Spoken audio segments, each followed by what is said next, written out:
and welcome back to my channel. Today I'm going to be doing something a little bit different, and I'm going to be showing you my book journal. First of all, if you have not been here before, I am Karina Joy and I like to talk about books. And if you're returning, welcome. I really hope you enjoy seeing what I do for my reading journal.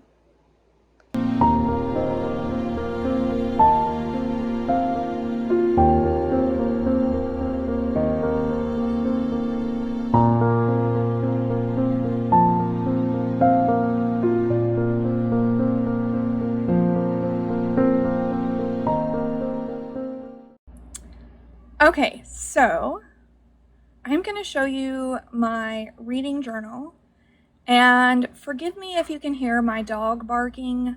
She is in the kennel so the kids can eat lunch, and she really hates it. So I'm sorry about that. I'm going to try to get it out of the video, but we'll see.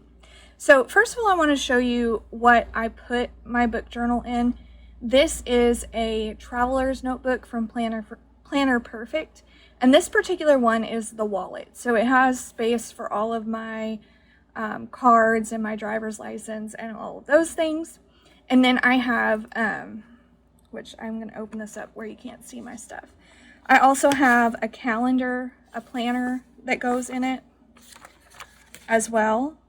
And then back here is where my reading journal goes. So I will move that over a little bit. So right there is where my reading journal goes, and I put all of the things I'm going to show you in it. So real quickly, I will show you this. Sorry that the camera's shaky. I don't have a very good setup for this type of thing, so it's very amateur, just letting you know. So these notebooks I get also from Planner Perfect. There's a subscription box that's $55 a month, and it comes with the calendar, a notebook, washi tape, and some stickers. And I just absolutely love the way the calendar is set up because I am able to do a daily spread and I can do whatever I want with it. And then I was using this journal for lots of different things, but this month I decided just to make it my reading journal, and I will go until I complete this one, and then I will add a different journal to the back of my wallet whenever I get there. So what I use this for is planning for BookTube, and then also just kind of loosely keeping track of what I'm reading. And then I also do, like, on my favorite books, not every book, but my favorite books, I do a big spread that has favorite quotes and things like that. And then for my recent reads, I do a smaller page that has the opening and my thoughts. So for this right here, I wrote down the prompts for our short story readathon. I don't have any rhyme or reason to this journal. I just put what I want in it. So I went through and researched different stories that I could use for each prompt, and I wrote them all down here. Last month, I decided that I wanted to change the way I did my TBR. I was getting tired of the month-to-month system because I was feeling very pressured to finish things quicker than I usually do, or feeling like I had to finish all of those books in that month. And that's just not how I read. So I decided to switch it to kind of like a genre checklist. And so I have all the genres I like to read, and I just wrote them down over here. And then I have 3 lines, and that's if I finish this book, I will put the next book here, which I did down here. I DNF'd The Revolution of Marina M. And so the next book I wanted to read was The Secret Life of Bees, and I just put it right there. So my idea in this is that when I'm done with this journal, I will transfer whatever I am on to the next journal. And if I have a book that stays in that spot for more than like 3 months, then I'm probably not going to read it, and I'll go ahead and take it off and read something different. But this way I can kind of keep track of how long I have something on my list, and hopefully it will push me through some books sooner. But the categories that I usually read are Christian living, classics, fantasy, contemporary, graphic novels, historical fiction, magical realism, manga, mystery, mythology, nonfiction, poetry, short story collections, sci-fi, thriller, memoirs, biographies, and literary fiction. So over here I have my yearly challenges. So I have an alphabet challenge that I am doing to try to get some good read books off of my list, because I have a ton of them on there and I really just want to like weed my way through them. So this is not a book challenge that I'm trying to necessarily finish the books that I have for it, but just try them, and if I don't like them, I DNF and I move on to another letter. So I have 2 that I'm reading right now for I and F. I also participate in the Read Your Bookshelf challenge that Chantel from Chantel Reads All Day puts on, and so I have that one written here. And then I have a friend that I always do buddy reads with. So for this one, we're doing The House in the Cerulean Sea, and that is a fun time with her. We live less than a mile apart, and it's enjoyable to just talk about the books and, you know, meet up for coffee if we ever can get it together to do that. And that's fun. So I have that one written there. And then NetGalley and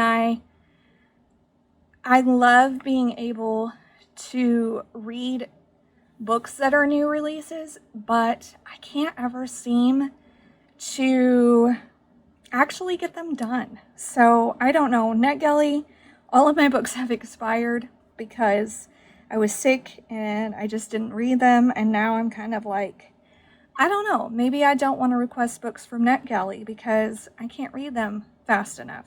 But I had written down all of those so I could try to prioritize them, and that didn't happen, and then they expired. So I no longer have access to those books. Now the next page is one of my favorite short stories I read this month is The Canterville Ghost. And so I did this spread. I just thought it would be fun to do some hand lettering and write down when it was published and who wrote it, and my favorite quotes, things like that. So I did that one. And sometimes I use stickers and stuff to decorate just because I'm not very good at drawing. But this is a poem that is by Rudyard Kipling, and it reminded me of my children. So I went ahead and wrote it down. I liked this story. I've mentioned plenty of times, mainly because it has my name in it, but I did this spread because I really wanted to. So the next section, this is one that's new to me, but I plan on doing it now that I've changed up the way that I read. I plan on doing this every 6 books, essentially. So I have, the 6 books that I finished, and I have a spread for each one that has the opening and my thoughts and my rating. And this is just purely because I like to write, and I like to write down my thoughts. It really has no other purpose than that. And I hope that maybe someday, when I'm like 90 and I pass away, that my grandkids can find these journals and look through them. I've been able to look through some of my grandma's stuff recently, and it's fun to just kind of look back in the past. So I like to leave these little things for my kids and my grandkids to someday maybe admire. But this is the last 6 books that I read. I read